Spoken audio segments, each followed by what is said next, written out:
You click buy now all the time, right? It feels almost like magic. But behind that single click, there's a whole world of technology and strategy at play. Now, the thing is, there are a few key ideas that power this online world, but they often get mixed up. So in this explainer, we're going to pull back the curtain and really break down the core concepts: e-business, e-commerce, and the data magic behind it all: CRM. Ready to see how it all clicks? Let's dive in. Okay, let's start by clearing up the number one point of confusion. People throw around the terms e-business and e-commerce as if they're the same thing, but they are absolutely not. Think of it like this. E-business is the entire digital universe of a company. It's everything: the marketing, the inventory management, even the internal chat system for employees. E-commerce, on the other hand, is just one very important planet in that universe. It's the online shop itself, the part that's all about buying and selling. So here's our game plan. We're going to start big with the whole picture of e-business. Then we'll zoom right into the online storefront, which is e-commerce. After that, we'll look at the brain behind the operation, the CRM data system. And finally, we'll have an honest look at the pros and cons of this whole digital setup. All right, section one. What exactly is e-business? We're talking about the entire digital backbone of a company here. Way more than just a website with a shopping cart. So let's define it properly. E-business is using the internet for all of a company's activities. Let's imagine a giant department store. E-commerce is just the cash register. But e-business, that's the entire building. It's the warehouse in the back, the software that tracks inventory, the system that handles employee payroll, the customer service helpline, the marketing team sending out emails. You get the idea. It's the full end-to-end operation all running digitally. Let's make this super practical. Think about a clothing brand you might like. The website where you buy a t-shirt, that's their e-commerce. But the email they sent you about a sale, the internal app the warehouse manager uses to see how many t-shirts are left, the online chat where you ask about your order, all of that working together is their e-business. It's the whole connected ecosystem. Okay, so we've seen the whole building. Now let's zoom in. We're walking right through the front doors and heading to the part of the store where the action happens. This is e-commerce, the transactional heart of the business and the part we interact with the most. So just to be crystal clear, e-commerce is a subset of e-business. Its job is very specific. It's purely about the act of buying and selling something online. It's the transaction, plain and simple. And this is exactly why online shopping has totally revolutionized how we live. I mean, think about it. Ubiquity means you can buy a new pair of shoes at 2 in the morning from your bed. Global reach means a small artist in one corner of the world can sell their work to someone on the complete opposite side. And with rich media, all those high-quality photos and videos, and personalization that says, hey, you liked this, so you might like that, you get an experience that's often impossible to replicate in a physical store. Now, within e-commerce itself, these transactions can happen in a few different ways. So let's break down the 3 main models you need to know. First up, we have B2B, which stands for business to business. Now, this is the hidden giant of the online world. We don't see it much as regular shoppers, but it's massive. This is where one company sells its products or services to another company. We're talking huge order volumes, complex contracts, and long-term relationships. That example is perfect. A parts supplier selling thousands of car seats to a major car maker. That's a classic B2B deal. Next, we have the one we are all very, very familiar with, B2C, or business to consumer.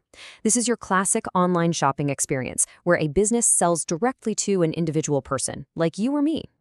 And yeah, the examples are basically our daily lives now, aren't they? Every time you add something to your Amazon cart, order a pizza on an app, or pay your monthly Netflix bill, you are deep in the world of B2C e-commerce. It's all about reaching a wide audience with lots of individual transactions. And now for a model that's really interesting because it flips the whole script, C to B, or consumer to business. In this model, it's the individual person who has something of value, and the business is the one that pays for it. It's a really cool shift in the normal flow of commerce. So what does this actually look like in the real world? Well, think of a social media influencer getting paid by a brand to feature their new phone. That's C2B. Or a freelance designer selling a logo they created to a new company. Even when you fill out a survey and get a gift card, you're technically a consumer selling your opinions to a business. This model is a huge driver of the modern gig economy. Okay, we have the big business operations, and we have the online store. But what makes it all intelligent? What's the brain that powers all that personalization we talked about? Well, that brings us to the engine room, CRM, or Customer Relationship Management. To be specific, we're talking about something called Analytical CRM. Now, this isn't a customer service agent you chat with.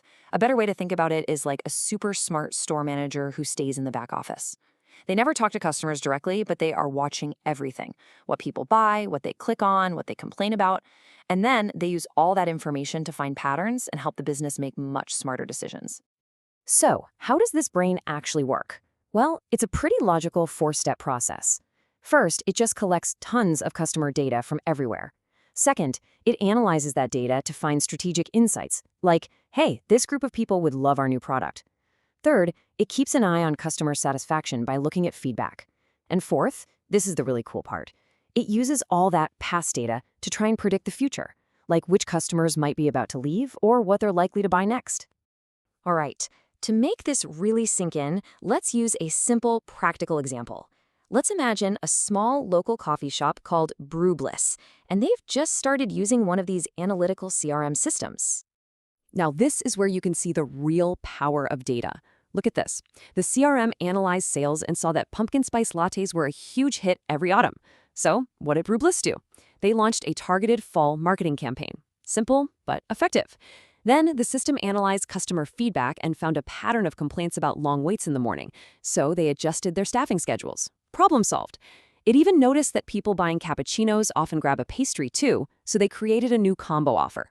Each one of these decisions is smart, profitable, and based on hard data, not just a hunch. Okay, so we get the system now, from the massive e-business structure all the way down to the data-crunching CRM engine. But let's step back and look at the big picture. What's the real-world impact of all this? It's time for a balanced look at the pros and the cons. The advantages are pretty incredible, and they really do affect everyone. For businesses, it opens up a global market that was unthinkable just a generation ago. For us, the customers, it means ultimate convenience, shopping anytime, anywhere, with more choice than ever before. And for society, it can even have benefits like reducing traffic and pollution, since more people are shopping from home. But it is definitely not a perfect system. There are some major technical challenges. Security is a huge one. The risk of data breaches is always there.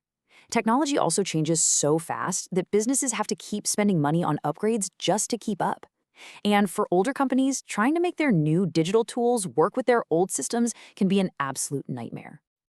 And then there are the non-technical problems. Just getting started can be incredibly expensive. Building trust is really hard for a new website, where all of it's suspicious of sites we've never heard of.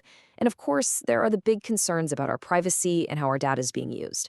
Plus, you still can't physically touch or try on a product online, which can be a real drawback. And all of this brings us to what might be the most important question of our digital age. The very same data that creates this amazing, convenient, personalized online experience is also the source of our biggest privacy fears. So as these systems get smarter and more woven into our lives, the crucial question we all have to ask is, where do we draw the line? How do we find that perfect balance between enjoying all this convenience while still protecting our privacy? That's the challenge we're all navigating together.